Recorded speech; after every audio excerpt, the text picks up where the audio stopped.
Welcome to the mothership. I am the Commander General Laxivrak.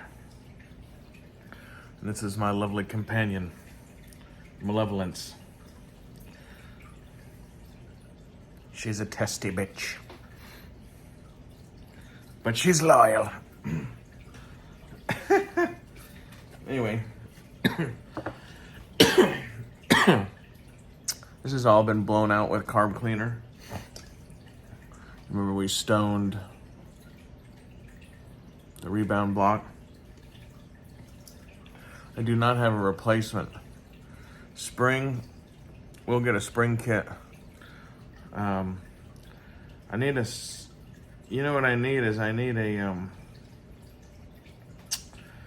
like a belt sander, but I need one that has no back on it, because you can spin these springs. It's an old trick. You get a rod, something that you can put all the way through here, this spring, so it spins freely on it. And then you take that to a sander. You could take it to a hard buffing wheel too, but you gotta let it spin freely. And that will slightly thin the spring up. And that's a way that you can lighten a spring without cutting it. The old school rule of thumb is that you could cut 2 coils off of any spring. Cut 2 coils off of any spring and close it again. We're not gonna do any of that.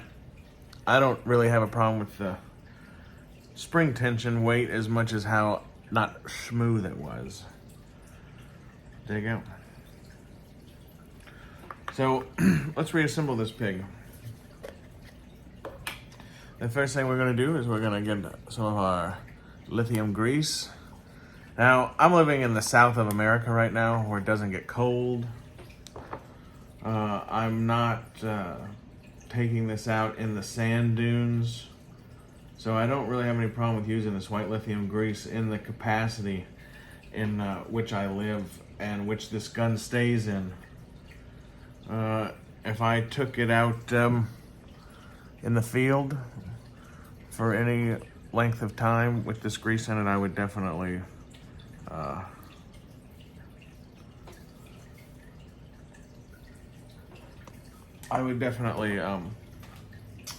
attend to it, if that makes sense. As far as I'm looking for something, hold on. I'm looking for something that I can't find. Anyway. You know, because the lithium grease does get a little sticky. And I think it will hold a little dirt. A lot of people use graphite and stuff and they say it won't hold dirt, but it does. In Alaska, where I'm from, you have to be real careful about what you use, especially when it gets cold. And old school motherfuckers. I'm applying a very thin coat of lithium grease to the back of this. And it needs to be where everything is riding, okay? And it needs to be this corner down in here. That's what we stoned. That's what we stoned down in that corner. You know, down in here. So we're just gonna put a nice little, and on these pins, you want your pins to have a nice little bit. Anyway, in Alaska, the old timers, especially in the wintertime, they run their guns dry. Because if you run the wrong shit, it'll freeze. It will freeze on you. So, I'm gonna put a little white lithium grease on the back of the hammer. Remember pulling back the cylinder release latch.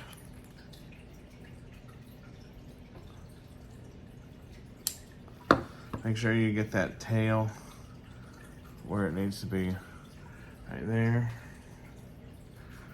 Trigger, tiny bit on the back. And on this little knob. Oh, this little knob right there. On the titty, on the titty, he says. Alright, and remember we're going to pull the paw or hand, I believe it's called. Remember in the last video I couldn't remember who called it what. Somebody calls it a paw, somebody calls it the hand. And I still don't remember who calls it what. Alright, now you got this relationship going on there.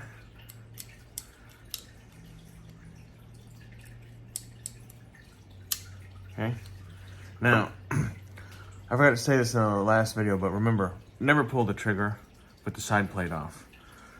And when you're buying used Smith and Wessons, always look for damage on the frame next to where the hammer is, because that means somebody did that. They pulled the trigger with the side plate off, and what tends to happen is the side plate, or the side plate's not there, so the hammer rides up, and then it smacks the frame because it's not down in there. You dig? Does that make sense? So, never do that. Alright, now this is the part that we really worked on, and this is going to make all the difference in the world. People really have no idea. I'm going to turn this way to y'all. That little titty that we put a little grease in, it goes in a little hole right there. We're going to get our handy dandy Smith and Wesson tool, which you really, like I said, you can make one. You can make one pretty easy, but if Brownells has them in stock, you can buy them. But sometimes they're pretty hard to find in stock, I can tell you that. But you can make one pretty easy. All right, let's see if we can't do this on the first try.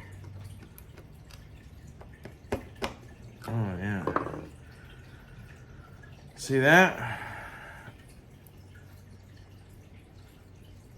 Ow. All that's nice in there and tight. We're gonna push it down. We're gonna push it down. We're gonna push everything down, make sure it's tight.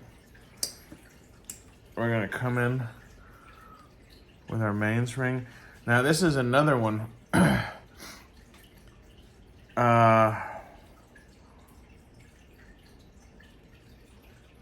With a polish wheel, a hard polish wheel, you can thin down, just slightly thin down, I think I can't remember, I think the inside. I think some people will tell you it doesn't matter, but I think metallurgically it's just like a bow. It's just like a bow. You know, you never take anything off this side of the bow, only this side.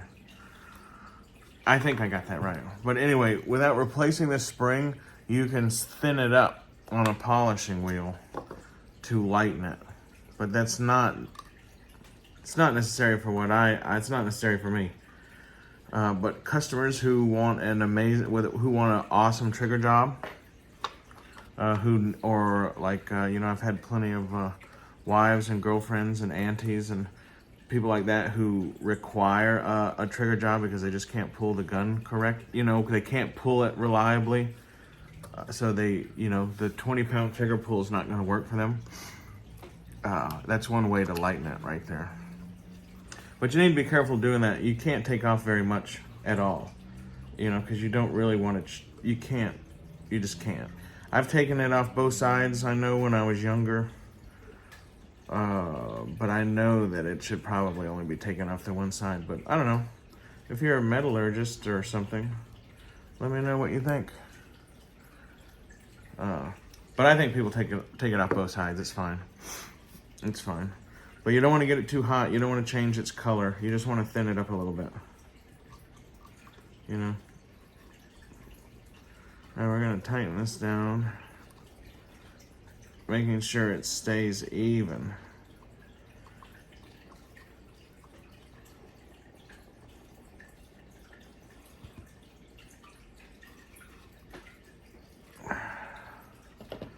Nice. Nice, everything's tight. We check it. Everything is good. We're letting the hammer down very slowly while pushing into the gun so we know nothing has worked off of it. We watch the trigger rebound, reset right there. And that felt very smooth. So there you go. The only other thing we might do, yeah, we'll do this real quick. So this is the side plate. We're just gonna give it a couple.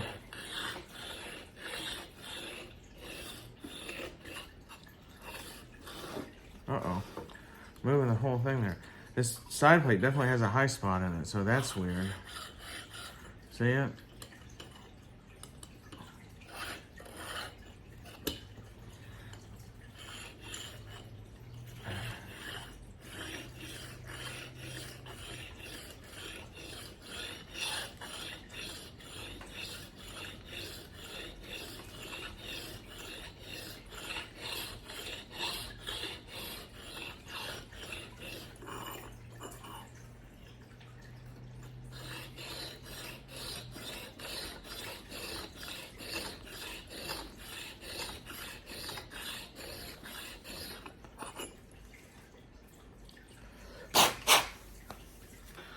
All right, I would usually go and blow this out with the carb cleaner, but I think it's all right. Now there's a little tab. You'll notice that I had the very end of this hanging over the stone where I was not changing the dimension of that tab at all. I was just knocking off some high spots.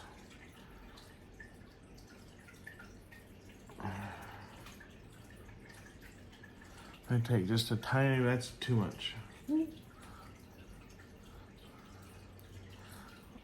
I just dabbed it a little bit, got rid of the rest. I'm just gonna put like a little micro layer. Just a little micro layer on the, all right. And I'm gonna take this little wad of cotton and I'm gonna, this groove right there is where the flag goes. Okay. So we have the gun assembled, we have the side plate ready, we got it sitting here, now we have the flag. This is the flag. This is a very important safety feature which was put into the Smith and Wesson. You slide that in there like that. And it rides up and down on that peg to get in and out of the way to shoot, okay? Now you gotta get it in there just right. There's a groove, there's a tab. If you're buying Smith and Wessons used, this is another good way to look to see if somebody's been in it who didn't know what they were doing. This tab right here needs to go up underneath the frame, okay? A lot of people try to set it on like that and there'll be like a fucked up spot. Oh yeah, oh, the flag. So anyway, this is a very special Smith and Wesson safety device that is very important in your gun, and everyone should make sure that it is put back in there. And this is all about safety.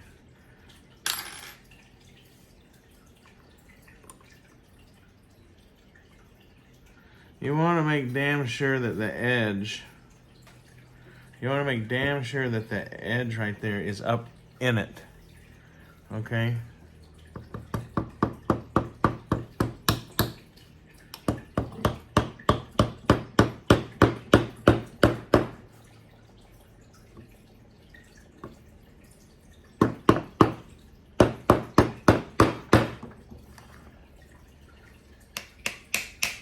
Nice. Where this side plate goes into the frame right here, always check to see if that's fucked up when you're buying used Smith and Wessons. Because like I said, that means somebody's been in it that doesn't know what they're doing. Flat one goes in the back.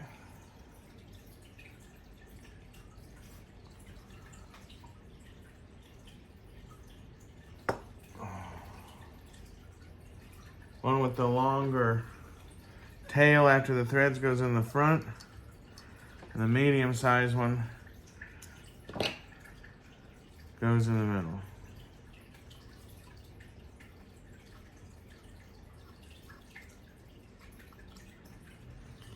Be careful not to cross thread these.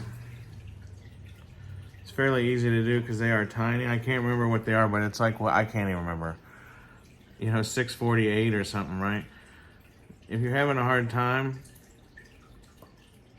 you can always back, you know, put it in the hole and then turn it to the right.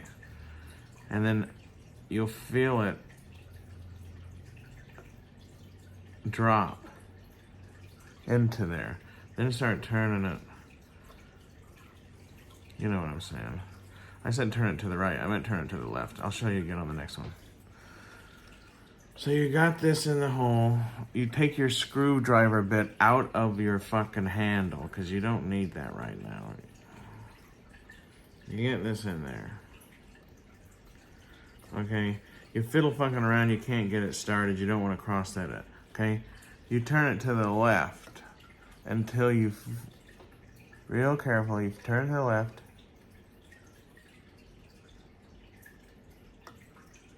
Okay, I don't know if y'all heard that, but I could audibly hear and feel the screw fall in, okay, to the leading edge.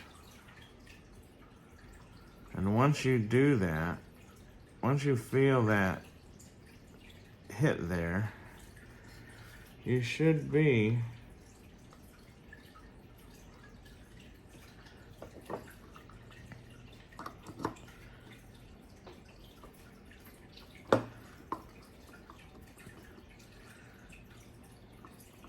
all threaded up. Then just like anything else precision, you want to come through and you want to tighten a little bit at a time so it pulls down even. You want to go back and forth from side to side so as not to put too much stress on anything. If any of your screws are binding or if anything doesn't feel right, you need to loosen the last one you just did and maybe the one before that, and then do it then, you know what I mean? You have it too far one way. It's just like anything important, it's just like your tire, okay? You need to evenly put it on there. I don't know what the torque screw specs for this is, but you need to be fucking pushing down into that slot twice as hard as you are turning it. That way it doesn't slip. And that's why you have a good hollow ground screwdriver. All right.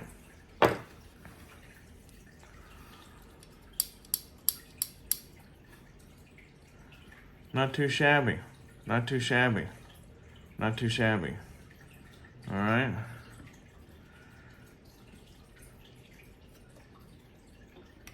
Now, everything is seated and even. Alright, everything is seated and even, and everything should be good. Now I just backed all the screws out just a little bit. This one, oh, hold on, this might have to go off camera.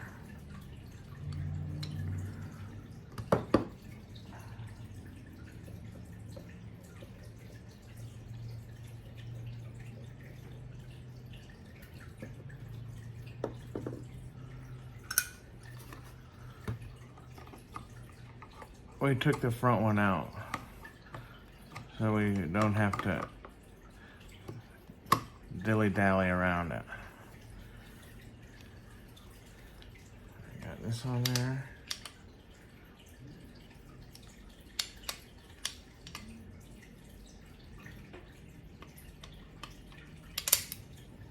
Okay.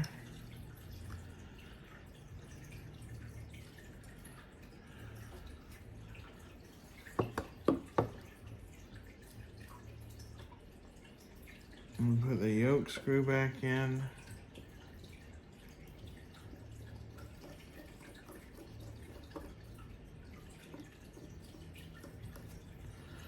And we tighten it all the way down.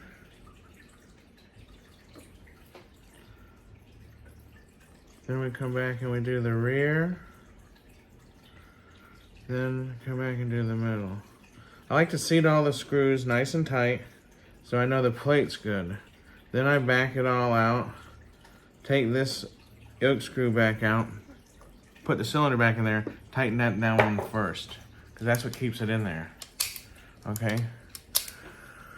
Now, I want to say one thing about any revolver, and to most people out there, look, this is the only way you can hurt your revolver, is when it's open like this. When it's closed, that motherfucker is bomb-proof, y'all, okay? And please, please, no matter what your favorite guys in the movie did, never fucking fling your fucking revolver closed like this, all right? Never do that. Always close it, okay? Please, for the love of God, don't do that. So anyway, we have everything in. We got everything set properly. We're gonna button up this. We're gonna slide the grips on it real fast.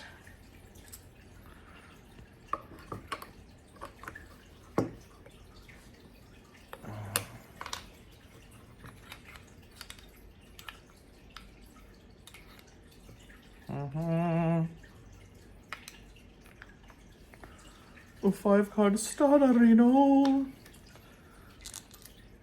Alright.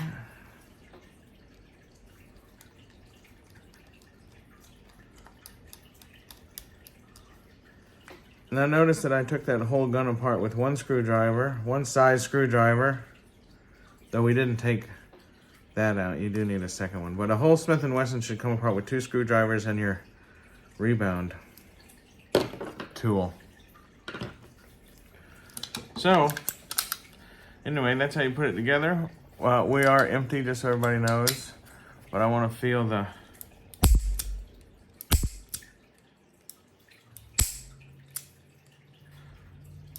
You can see this, the trigger's all the way back. You see the reset. That's what we worked on. And that... Ooh.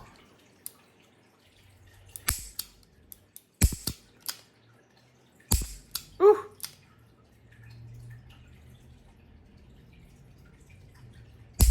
The single action on this is deadly, deadly. Anyway, thank you very much for joining us. This has been the Smith and Wesson Model 19-4 reassembly. She's a good one. She's a good one. I traded a drill press for this. So, pretty good fucking trade. All right. Take it easy, motherfuckers. I'll see you later.